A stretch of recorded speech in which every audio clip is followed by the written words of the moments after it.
We made you! It's the Film Flamers. Hey guys, I'm Chris. Hey everybody, I'm Robert. And we're the Film Flamers, bringing you our Shooting the Flames for October. That's right. So this is the monthly episode where Chris and I sit down to chat about horror news and recent trailers, as well as some movies that we watched the previous month, and most importantly, talk about listener comments and questions from you guys. And we got a lot of comments from our episodes throughout the end of August and September, starting with our episode on the greatest horror movie quotes. So if you guys recall, Chris and I sat down and we were going to attempt to do our top 10 favorite horror movie quotes, or maybe most iconic. And there were just so many that we just sort of sat there and sort of traded quotes back and forth from like gillions of movies, right? I mean, Our first comment from the greatest horror movie quotes episode is from Battle Burrito, who left a very important quote in a GIF form that we forgot to mention. But you are, Blanche. You are in the chair. how in the hell did we forget whatever happened to Baby Jane? I know. I feel so bad about that because we actually have T-shirts that say the quote. Both we are. But you are, Blanche. You are in the chair. At RL Terry said, Freddie truly has the best one-liners. Loved all the ones that you mentioned. I have to agree. I love all the quippy shit that Freddy Krueger says. It just makes him an endearing horror icon. The next set of comments come from our hot take on the movie Ready or Not.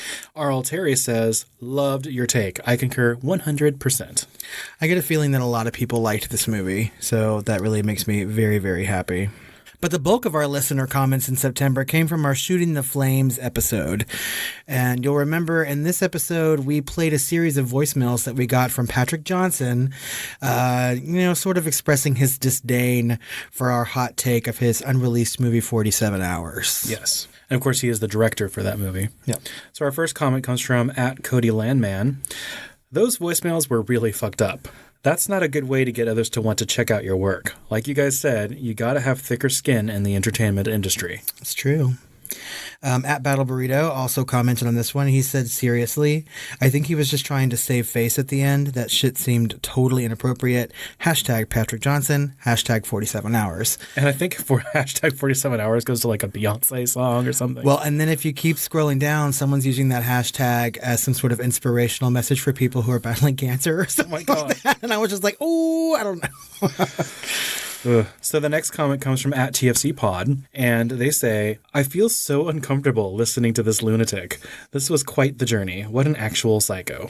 But not all of the comments were sort of negative toward the director, because if you recall, during the episode, Chris had said that he was trying to decide whether or not that director was being tongue-in-cheek or being playful with the messages in some sort of way.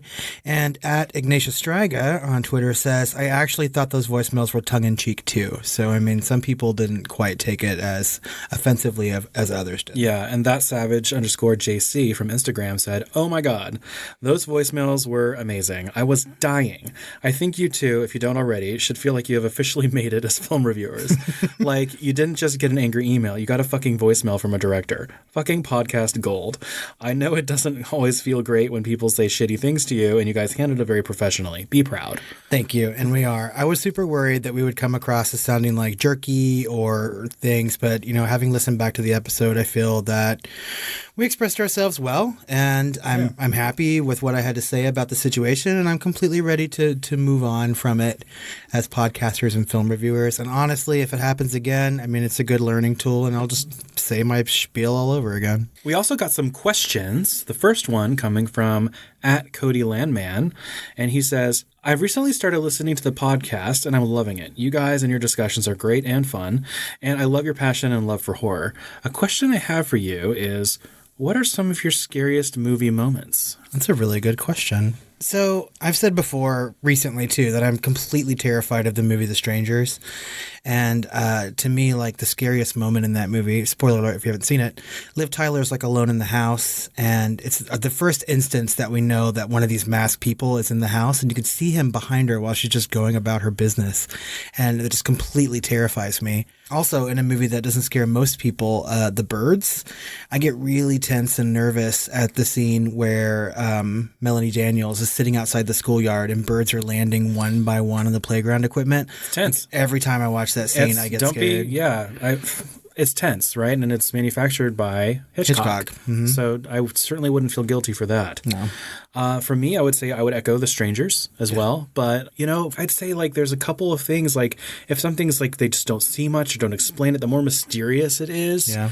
Like to me, the almost more scary it is. So there's moments from like White Noise, for instance, where like you'll just see the shadows that were there all seen leave in threes or something.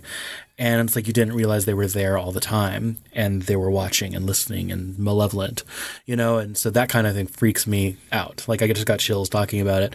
And then there was like I think something similar to that, like in Exorcism of Emily Rose, right? Where they're just kind of talking about there's forces surrounding this trial or whatever. And you see these dark shapes move like across the path and stuff, and you just don't know what it is. It's not explained. Is it like Satan himself? Is it something else? Like you don't know, but it's incredibly tense and ominous.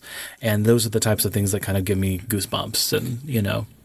That's right. I mean, I completely agree with that too. It doesn't always have to be visual either for me. Like there are some times that like audio scares me quite a bit. And there's a movie called Session 9 about these guys sort of taking asbestos out of this old asylum, and one guy discovers all these recorded sessions with someone with like multiple personalities, and he just sits there and the camera pans around him while it plays the audio, and it's the scariest thing. And I just get physically frightened and scared like just watching that particular scene. So it's a good question. Yeah.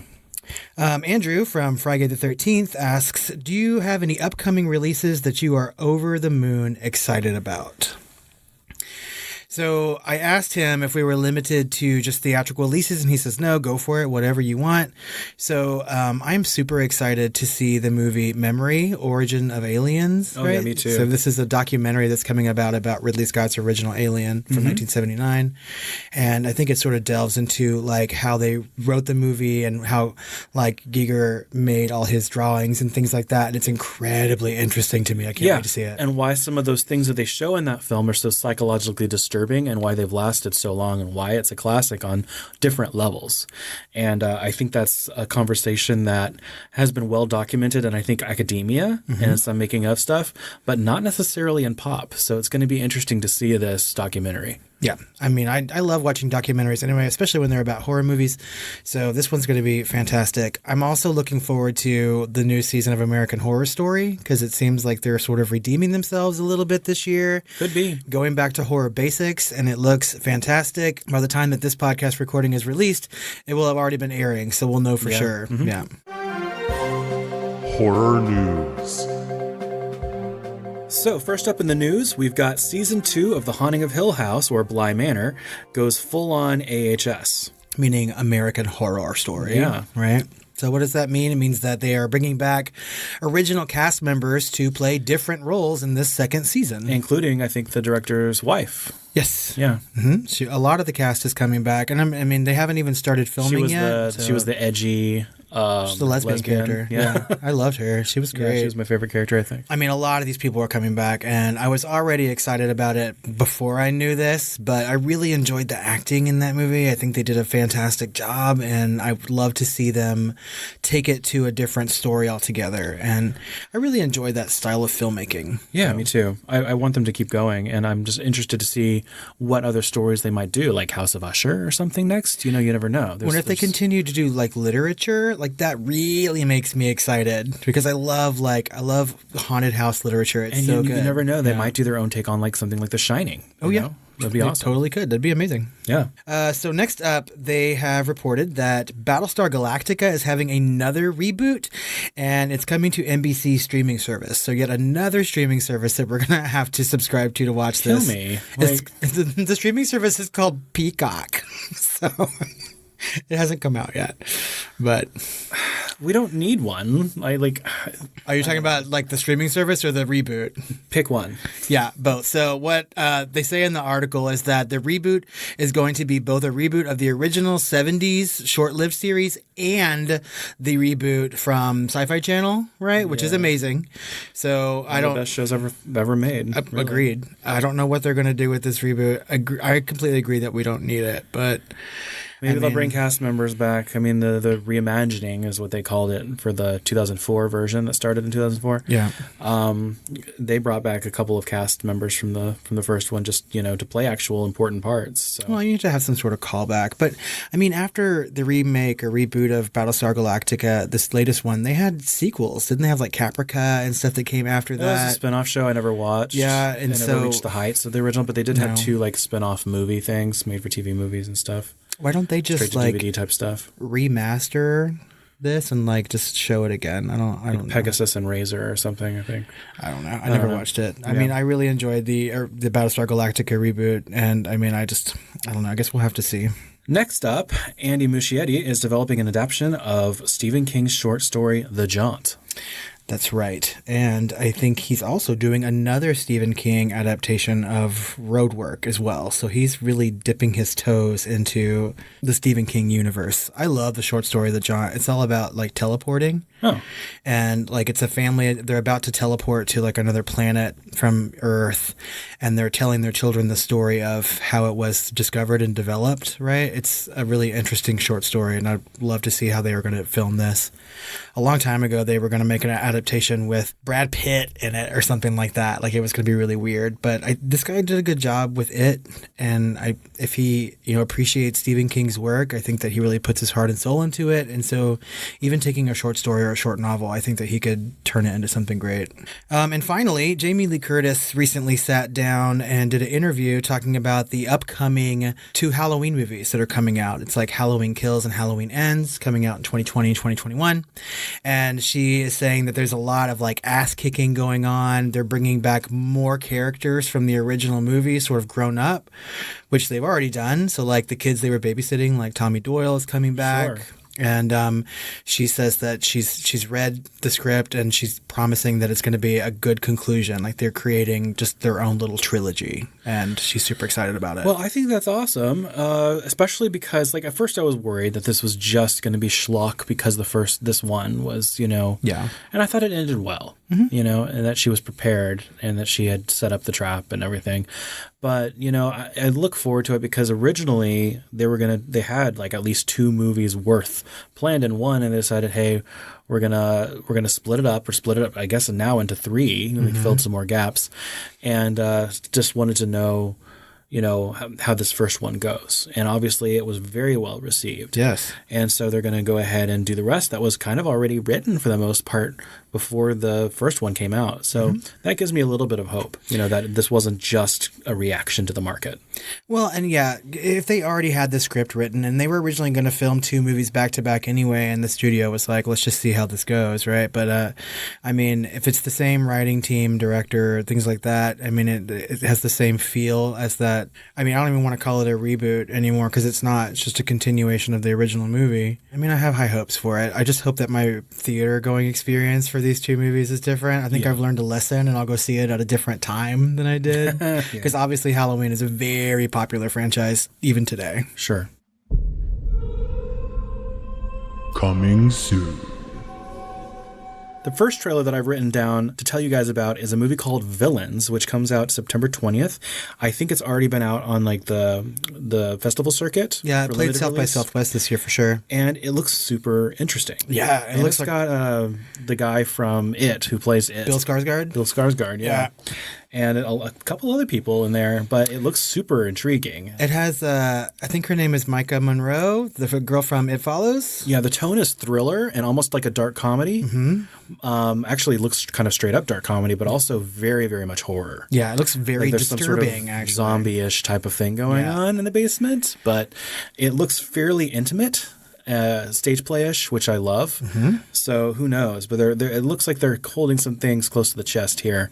So I'm really looking forward to seeing Villains. And I had read some things. People were posting things on Twitter after South by Southwest saying that it was a great movie and, it's for sure going to be picked up. And I'm super interested to see it. It's right up my alley. I mean, I really like home invasion-y kind of movies with very small amounts of characters in a confined space. And this is no exception. And Kira Sedgwick just looks amazing in this trailer. So I'm all about it. Was that Kira Sedgwick? Yes.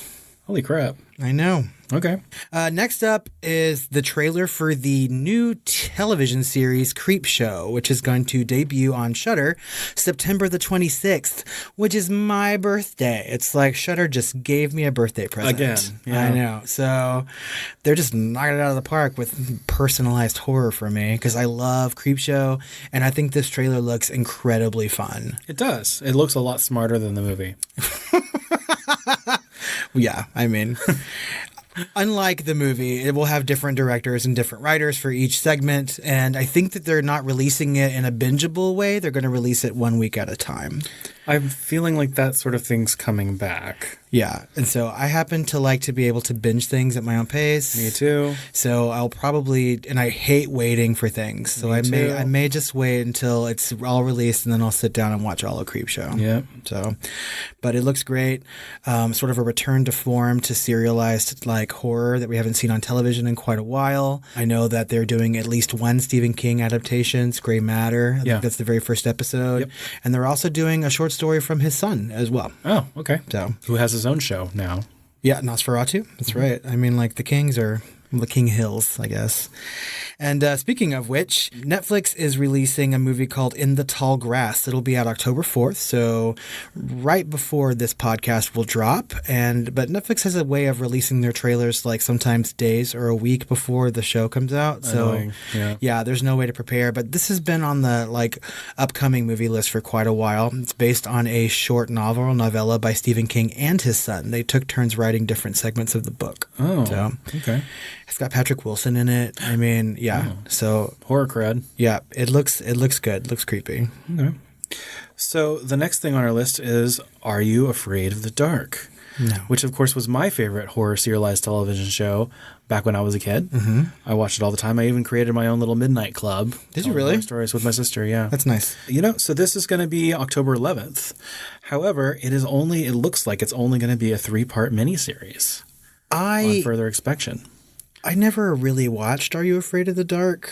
So this may just be for this October, and then maybe see if it's popular enough on Nickelodeon, to see if they're going to actually make another long-form show. And I think what they're doing is they're just taking one story and they're breaking it up over 3 longer episodes. Like everything that I saw... I think it's 3 separate stories. Because everything I saw in the trailer had to do with that dark carnival. And I was just like, well, are they not doing different stories? Is this like just a straight up miniseries of a movie and they're calling it that? I think they are doing 3 separate, but like he said, you can't take too much from the trailer. It looks like one kind of story. But I was reading that it was just going to be 3 parts in the kind of like their show notes on YouTube. Mm-hmm. And they mentioned a couple different villains type of situations. Okay. And so I think they might just be dropping the trailer for like the first one or something. The first one. Well, it looks good. I mean, like I've never seen an episode of Are You Scared of the Dark? Like not a single one. Are You Afraid of the Dark? Really? Is that what it's called? Yeah, no, I've never watched it. Never. Holy crap! Some of them were good. And I keep hearing that. So many actors that got everyone got their start in that show apparently. Like Canadian or something. I mean, when I was watching this trailer, it sort of was like everything I wanted scary stories to tell in the dark to be. Right? It looks modern. It looks scary, but still accessible.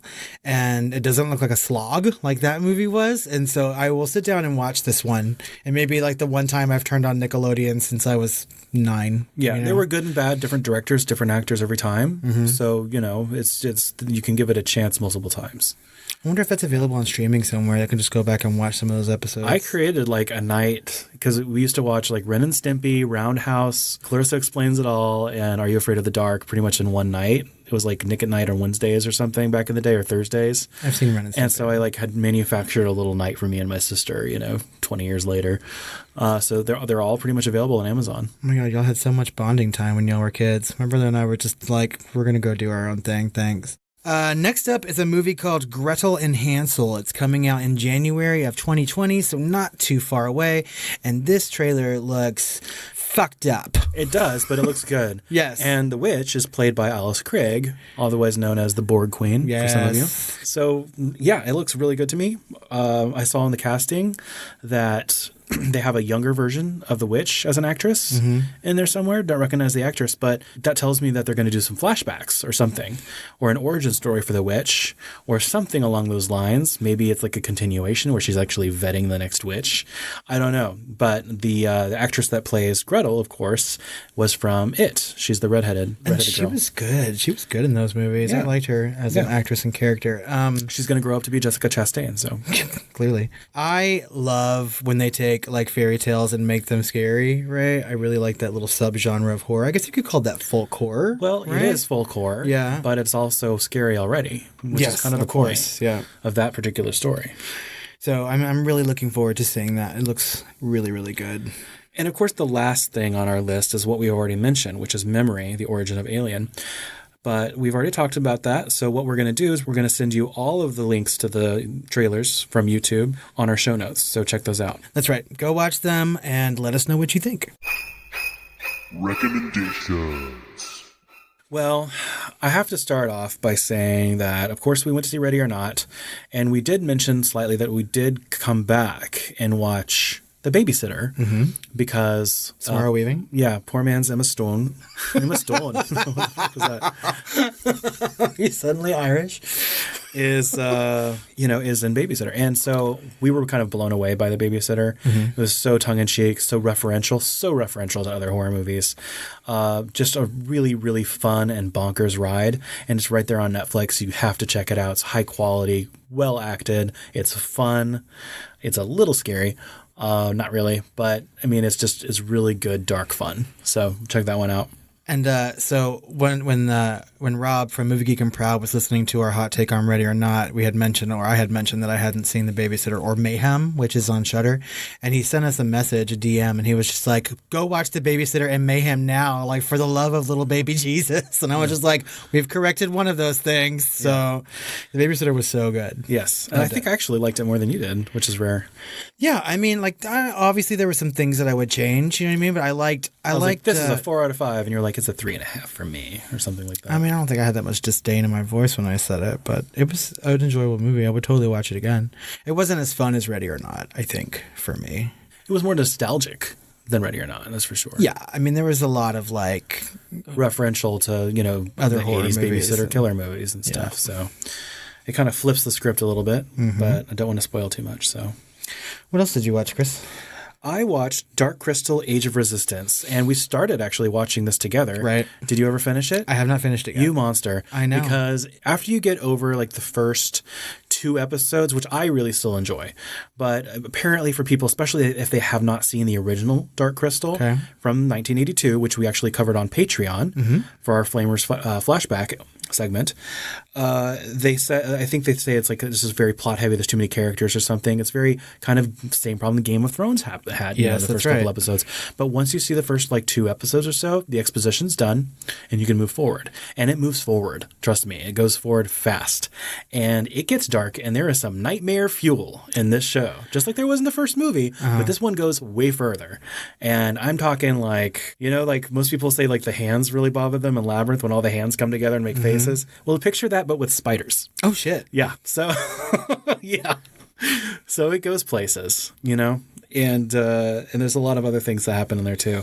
But it is just so good. I could not have asked or dreamed or wished for a better, series based on the Dark Crystal. They just knocked it out of the park, and they were smart enough to do an actual documentary on it while they were doing it. So there was a free documentary on the making of the Dark Crystal: Age of Resistance on Netflix, and it is great. Oh, nice. That's good to know. Yeah.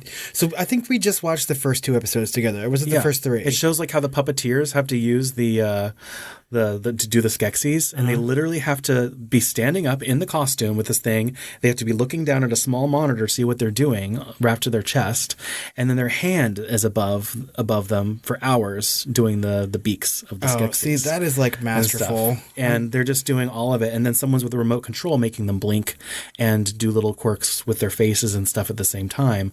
So it's just so much technology and so much, artistry put into everything. Every blade of grass in this thing is manufactured because everything has to be below the floor so they can control the puppets. Every single little thing in the series was made by an artist or a designer. And there's a little bit of CG in there to complement, but it is few and far between, and it is fairly seamless. Things that you wouldn't actually expect to be puppets or actually they're in the scene are in the scene. Like I thought for sure the crystal that's floating there was CG. No. Oh my God. In fact, and they have the handheld cameras documentary style where they're making a documentary and they're walking around the crystal and it's all lit up like that. You can't see a string. It's all just floating there. That's neat. And it's all there in camera. So it was really cool. And you also get to see a puppet or actually a group of puppets putting on a puppet show. So it gets really meta and it's amazing. It is amazing. So I am going to finish it. I want to. I think I was waiting to see if my husband wanted to continue watching it with me or not. And I can't remember if he fell asleep while we were watching it. Well, very rarely do I want to just instantly watch a whole series over again after I finish it, but I definitely wanted to. That's pretty high praise. So, Yeah. okay. And this cast is stacked. Jason Isaacs and Mark Hamill and Lena Awkwafina, Olin and of all people. Awkwafina and all of these actors. Just like I could go Sigourney on and fucking on. Weaver. Yeah. So they're all in that, and it's just it's amazing. I think I'm just going to have to start all over again, too, and watch those first 2 episodes. It's worth it. I'm telling you. There is a lot of exposition in those 2 episodes and a lot So of characters. But, I mean, it's not something that I haven't seen before, and it's really not difficult to keep up with, I mean, all these puppets look different enough to tell them apart. Yeah. And there's a little bit because the actors had to talk, or record after the puppets. The actors, actually making the puppets talk were doing it. So they did that separately. So there's a little bit of not matching the beaks, especially with the Skeksis. Yeah. So I would say that if you can get over that too with the exposition, I got over it real quick. Well, and of course there's going to be some disconnect anyway because these puppets don't have lips, and that's essential to watching someone talk. They're just opening and closing their mouths. It's not especially gonna the Skeksis who have beaks and stuff. So it's Right. a little bit but they did do a little bit of CG tongues and stuff at some point. So it's actually really fun. Just remember, if you guys haven't started this, don't be scared by the exposition or characters. You don't have to know everyone's name, maybe. I mean, if you see them on screen and you can tell these characters apart, then you're probably good to go for the story. Yeah. Right? So don't let those first 2 episodes scare you. Well, I guess I should get off my gushing train. So we can talk about the next thing that I watched, which was Mindhunter Season 2. On my list. Yeah, so if you are any kind of fan of true crime, or anything like that, Silence of the Lambs, Seven, that sort of thing, this is a story about, the original, FBI agents that are kind of building this behavioral science unit to start the profiling and actually coin the term serial killer. And so they're going through all this and interviewing all these serial killers and trying to catch ones that are actually in the act of it. And it is incredibly fascinating and well done. It's actually produced in part by Charlize Theron, who of course was in Monster. Oh, really? As Eileen Wuornos. When it's Fincher. Yeah. And so the whole thing is just reminiscent of Silence of the Lambs and a lot of that. And it's just so well done. The atmosphere is really, really well done. The acting is amazing. It's just a really, really high quality show. I think the second season, I'm not in England, the second season is higher rated than the first. I loved the first season, so I watched it all in the course of a day and a half, So, yeah, no, it's worth it. We watched it in 2 outings, so. Who are some of the serial killers in the second season? Manson, right? Manson is included. And of something course, about the Atlanta child murders and stuff like that. Oh, yeah. Right? Yeah. Big time. That's a big section of the Atlanta child murders. Yeah, I love it. And it does conclude on that. However, they also are continuing the story of the BTK killer. Oh, good. Yeah. Yeah, because in the first season, they were show snippets of him at the beginning of each episode, right? Yeah, they continue his whole thing. I don't think he gets caught until the 2000s. The 2000s, after he gets greedy and starts just mailing people, and all this new technology of surveillance. He mails someone a fucking disc, and he actually wrote a letter. He was like, "Can you trace a floppy disk?" And they're like, "No." And so he mails it in, and they're like, "Ha, just kidding, JK, we can totally trace it." Idiot. How do you murder people for 3 fucking decades and then get caught because you're stupid. That's why we don't have serial killers anymore. Right. It's because we have way too much technology in order for them to really exist past a first or second offense. I mean, we still have serial Right, killers. and 3 makes that pattern. So sure, we might, but I mean, it's much, much, much harder to be a serial killer today with all of the cameras around that people have access to, with all the surveillance, what they have to go through to catch these patterns, when I know that they have computers that just in a split second can give you a pattern for where it's likely of the serial killer is going to show up next or leave a body next or something. And they have to do all that on paper, on whiteboards or chalkboards or whatever, just to kind of guess. Well, and now it's down to an exact science. And not even aside good from luck, serial killers. Please. And also, I mean, like, people are so, like, the culture of true crime these days, and people are paying a lot more attention to current crimes as well. And so something happens and it's posted in 1,001 places on social media. A serial killer does not stand a chance. I mean, for reals. So we both saw It Chapter 2, and I believe we're going to be doing a hot take on that. I think so. I think we're going to put a pin in that conversation. So let's just move forward with Robert's favorites. So in September, I sort of took a break from horror movies. Shocking. I don't normally do that throughout the year, but in October, I like to do a 31 and 31, where I sit down each day and watch a different horror movie. And, Masochist. Yeah, and this year's going to be no different. So I look forward to that on our Twitter feed. I'll be posting that stuff of what I'm watching that particular day. But in September, I was like, well, I need just a twinge of a break before I just kill it in October. And first, I had a little double feature. I sat down one day and I watched Bohemian Rhapsody and Rocket Man finally. Finally, yeah. Yeah, after you had talked about them on a Shooting the Flames episode prior. And which one did you like better? I liked Rocket Man better. Me too. And we're the minority, I believe. Really? I think so. I mean, I would say that Bohemian Rhapsody is the more accessible movie as far as like the masses go. So when I'm watching a movie about a band or a musical artist or something sort of like a biopic style, I like to have music in it. And Rocket Man was a straight up musical. Essentially. And I loved the shit out of it. I thought it was really good. Now, neither movie is perfect by any means. No, but I feel like I had a more honest and like more matter-of-fact approach to him being gay. Yes, I completely agree. Than Bohemian Rhapsody did, which was more of like from the perspective of the band. I felt like their storytelling it, and some of their attitudes towards it kind of crept into that, I think. Well, and that's when the they're thing telling is of that, which was kind of pissed me off a little bit. So the band members from Queen produced Bohemian Rhapsody. Yes, and Elton John produced Rocket Man. So, I mean, you're going to get a more firsthand account from Rocket Man because Elton John's still around to tell his story. Yeah, and it wasn't incredibly complimentary on him. He did a big, huge story beat in there was his substance abuse. Exactly. And he did it. And so, you know what? But I also feel that he probably left some things out. I think it probably could have got a lot darker than what it is, And maybe that's just, not what, an American audience is going to want to see. They ultimately want a more lighthearted or feel-good story about a musical artist that they already love, Yeah, everyone wants to know some of the dirty details, but not too dark, right? Yeah. The one thing I didn't like about Rocket Man is when it ended and they had all this like post-movie, like Elton John is now married to his partner and he's blah, blah, blah, blah, blah.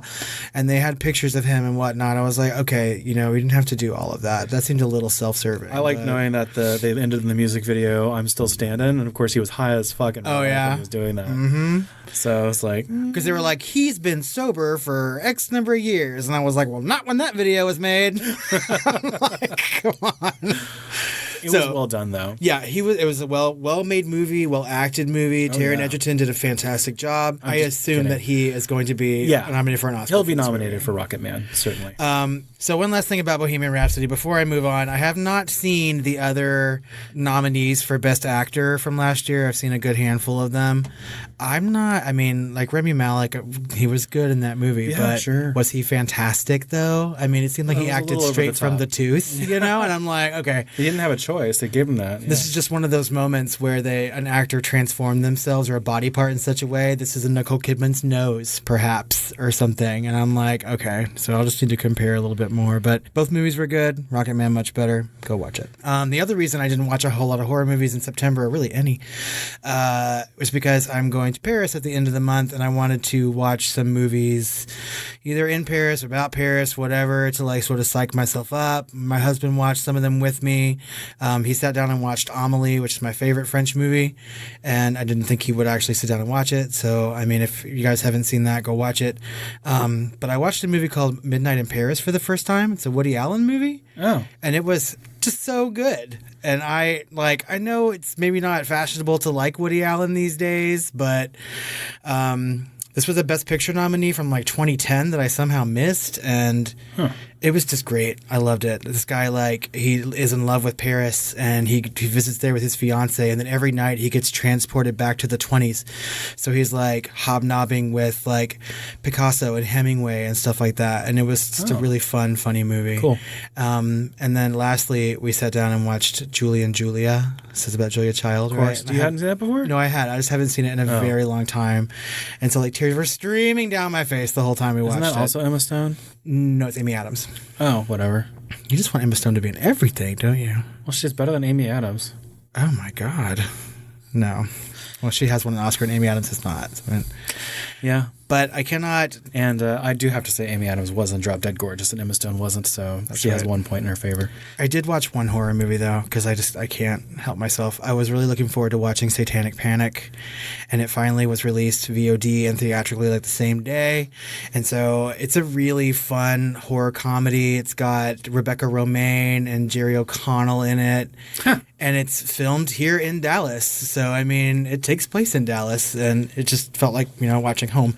I wish that I would have known that it was filming when it was. I mean, I would have bombed those sets or something, but it's so funny. And Rebecca Romijn is incredibly hilarious in this movie. Far funnier than I've seen her in anything that she's been in. She's good. She's an underrated actress, in my opinion. I mean, and I laughed out loud. This movie it's really about this pizza delivery girl who has to go way outside of her zone to drop something off in this rich section of Dallas. And when she gets there, she sort of interrupts this satanic cult initiation. They're trying to raise Baphomet. And they need a virgin to sacrifice. And so she has to avoid all these people all night long and try to save herself. It was a really fun movie.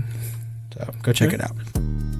Well, guys, that about ends our Shooting the Flames for October. That's right. We didn't get to read any reviews from you guys, so we love doing that. Go over to Apple Podcasts or iTunes, leave us a 5-star rating and review, and we will read it right here on these episodes. Please. Please. Girlfriend. We also don't have any new patrons to shout out, so if you want to go over to patreon.com/thefilmflamers, you can check out all of our bonus content that we have for as little as $2, and we'll give you a shout out on our next Shooting the Flames episode. Please.